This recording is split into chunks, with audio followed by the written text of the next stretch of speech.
इस वीडियो के एंड में सरप्राइज है।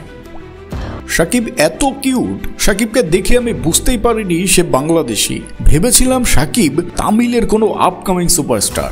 ওয়াও, শাকিবকে দেখে পাগল বলিউডের সুপার হট গার্ল শ্রদ্ধা কাপুর শাকিব খানকে দিলেন এক আকর্ষণীয় প্রস্তাব, যা জানলে আপনি অবাক হবেন। তাই বিস্তারিত জানতে ভিডিওটি শেষ পর্যন্ত দেখতে থাকুন। দর্শক, শাকিব খানকে নিয়ে কিছু মানুষ যতটা ছোট করেছিল, আজ শাকিব তাদের তার কাজ দিয়েই সাইলেন্স করে দিয়েছে।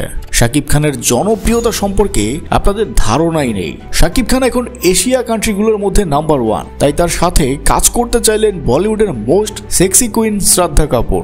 তিনি তার একটি ইন্টারভিউতে জানান, আমি শাকিবের সাথে কাজ করতে চাই। শাকিব খানের উচিত বলিউডে আসা। সে চাইলেই পুরো বলিউড রাজ করতে পারে। তার সৌন্দর্য দেখে আমি মুগ্ধ। এই বিষয়ে নাকি শাকিব খানও জেনেছেন, আর তিনি মুচকি হাসি দিয়ে বলেছেন, আমি অবশ্যই করব যদি এটা সত্যি হয়। তো দর্শক, আপনাদের কাছে কেমন লাগবে এমন হলে? আপনি একজন শাকিব ফ্যান হলে তাকে আরো জনপ্রিয় করতে # শাকিব খান লিখে কমেন্ট করুন, যত খুশি তত।